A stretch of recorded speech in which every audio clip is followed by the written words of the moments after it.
Hi everyone, welcome to your channel in rational English classes. आपका स्वागत है rational English classes में। आप सबको मेरे तरफ से आदाब, प्रणाम, सलाम, नमस्ते।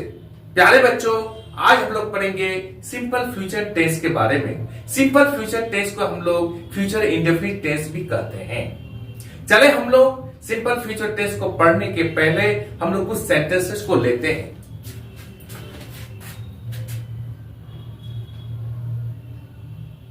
सिंपल फ्यूचर टेंस, इसको हम लोग फ्यूचर इंडेफिनिट टेंस भी कहते हैं।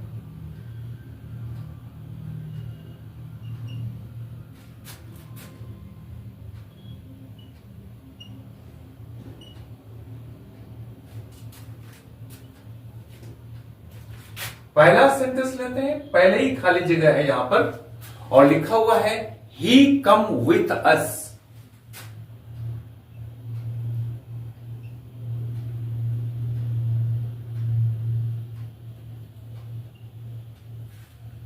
अब ऑप्शन आपका दिया हुआ प्यारे बच्चों यहां पर will oblique is do have.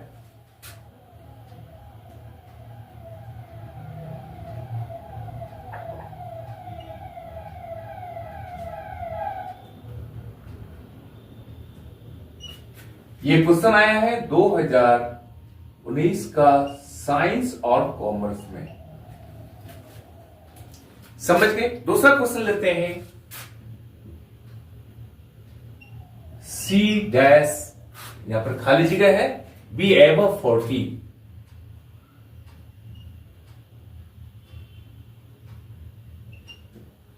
यह ऑप्शन है विल बी, समझ रहे हैं, विल बी होगा। विल यहां बी दिया हुआ है, यहां विल होगा।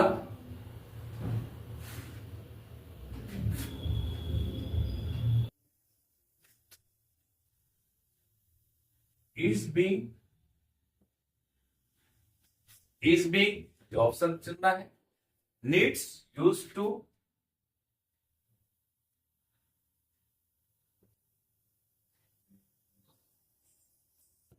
ये चार ऑप्शन है।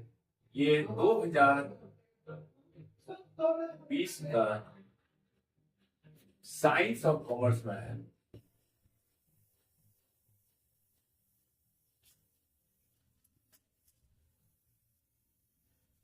तीसरा सेंटेंस हम लोग हैं, माय अंकल डैश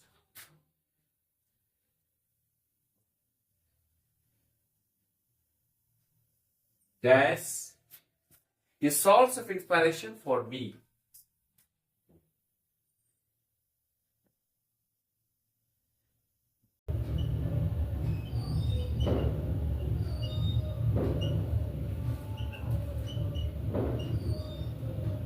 प्यारे बच्चों, ये क्वेश्चन आया है 2023 का साइंस और कॉमर्स में। इसमें ऑप्शन क्या हुआ रहेगा, क्या was being, will B.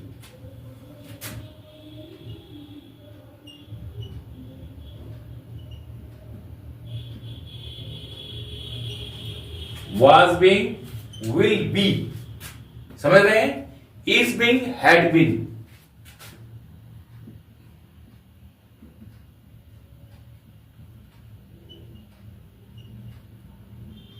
Had been, ये 2023 का साइंस और कॉमर्स में आया है। ये ऑप्शन है, चार ऑप्शन दिया हुआ, इसमें चुनकर आपको पढ़ना है। अब प्यारे बच्चों, हम लोग पढ़ेंगे कि सिंपल फ्यूचर टेंस किसे कहते हैं, इसका डेफिनेशन क्या है।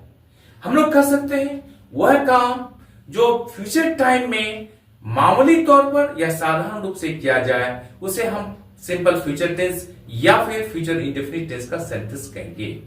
The action which will be done simply or in ordinary manner in future time is called simple future tense or future indefinite tense। ये डेफिनेशन हो गया क्लियर। एक कंसेप्ट क्लियर हो गया। अब दूसरा कंसेप्ट है, हम कैसे समझेंगे कि सिंपल फ्यूचर टेंस का सेंटेंस है। याद रखें प्यारे बच्चों, यदि किसी हिंदी सेंटेंस के अंत में गा, गे, गी इत्यादि में से कोई भी हो तो उसे हम लोग सिंपल फ्यूचर टेंस का सेंटेंस कहेंगे। जैसे मैं जाऊंगा, हम लोग पढ़ेंगे, वह आएगी। यह सभी सेंटेंस के अंत में गा, गे, गी है। ऐसे सेंटेंस को हम लोग सिंपल फ्यूचर टेंस का सेंटेंस कहेंगे। अब हम लोग देखेंगे इसको बनाने का रूल क्या है, नियम क्या है। रूल है यहां पर प्यारे बच्चों, subject plus shall oblique will plus verb one. Example हम लोग लेते हैं, I shall play, you will read. देखिए पहले रूल को समझ लेते हैं हम लोग। रूल में है सब्जेक्ट आई हो गया, शैल विल में से शैल हो गया, वर्ब वन यहां प्ले हो गया, आई शैल प्ले मैं खेलूंगा, यू विल रीड सब्जेक्ट यहां पर यू हो गया, शैल विल में से यहां पर विल आ गया और वर्ब वन यहां रीड हो गया। यू विल रीड तुम पढ़ोगे, आई शैल प्ले मैं खेलूंगा। एक कंसेप्ट समझ गए। अब प्यारे बच्चों हम देखते हैं कहां पर शैल का प्रयोग होता है, कहां पर विल का प्रयोग होता है।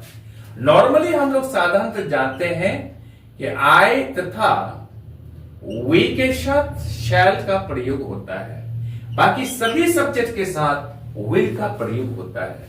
चाहे यहां पर यू हो, दे हो, ही हो, सी हो इत्यादि जितना भी सब्जेक्ट है सबके साथ विल का प्रयोग होता है।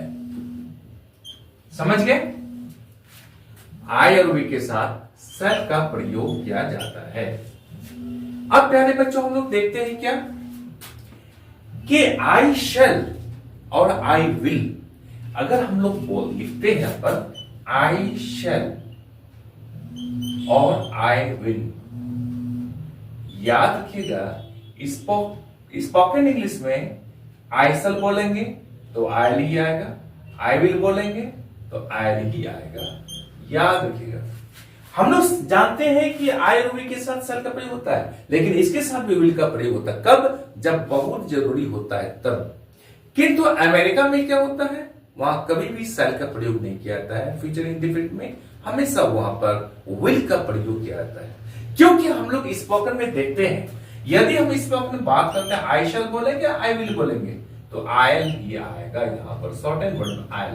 तो जब हम आयल गॉट टू पटना बोलेंगे, आयल गॉट टू दिल्ली बोलेंगे तो यहाँ ये पता नहीं चलता है कि हम लोग शैल बोले हैं या विल बोले हैं, इसलिए यहाँ पर पता चलता है कि विल ही हम लोग बोले हैं। तो स्पोकन इंग्लिश में हर हाल में तो आप विल का प्रयोग करना होगा। I will go to Delhi, मैं दिल्ली जाऊंगा। I will go to college, मैं कॉलेज जाऊंगा। यहाँ पर आई विल, आई शैल क्या है यह पता नहीं चल रहा है स्पोकन इंग्लिश में, क्योंकि स्पोकन इंग्लिश में शॉर्टेड वर्ड ही का प्रयोग किया जाता है। एक कंसेप्ट क्लियर हो गया। अब हम लोग देखेंगे प्यारे बच्चों कि ये इस कंसेप्ट को समझने के बाद ये क्वेश्चंस कैसे बनता है। हम देखेंगे dash he come with us, will है, इज है, डू है, हैव है, तो ये ऑप्शन आएगा विल। यहां पर लिखेंगे हम लोग will he come with us, क्या वो हम लोग के साथ आएगा। ये 2019 का साइंस और कॉमर्स पूछा गया है, इसमें आपको 1 नंबर मिल गया, ये ऑप्शन।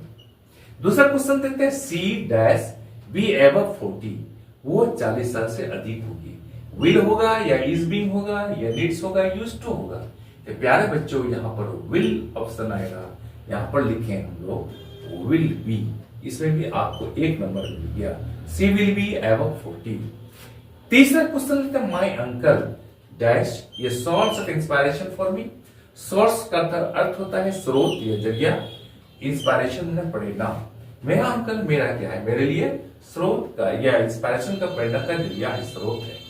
तो यहां पर कौन सा आएगा, was being, will B, is being या हैड बीन। यहां आएगा ऑप्शन आपका विल बी। हम लोग लिखेंगे यहां पर ये ऑप्शन आएगा my uncle will be a source of inspiration for me. मेरे अंकल मेरी क्या है, इंस्पायरेशन प्रेरणा का स्रोत है। ये भी आपको क्लियर हो गया।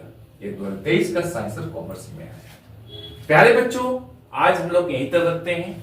आई एम श्योर कि सारा कंसेप्ट आप समझ गए होंगे कि इसका डेफिनेशन क्या है, इसका पहचान क्या है, इसका बनाने का नियम क्या है, तथा इसका एग्जाम्पल समझ गए, कहां पर सेल का प्रयोग होगा, कहां पर विल का प्रयोग होगा, और हम लोग इस स्पोकन में किसका प्रयोग करेंगे। ये सारा कंसेप्ट आपको समझ में आ गया होगा। आज हम लोग यहीं तक रखते हैं। आई एम श्योर कि वीडियो आपको अच्छी लगी होगी। आप चैनल को लाइक और सब्सक्राइब कर देंगे तथा बगल वाला बेल आइकन को दबा देंगे, जिससे कि हर आने वाला वीडियोस का नोटिफिकेशन आपको मिलता रहे।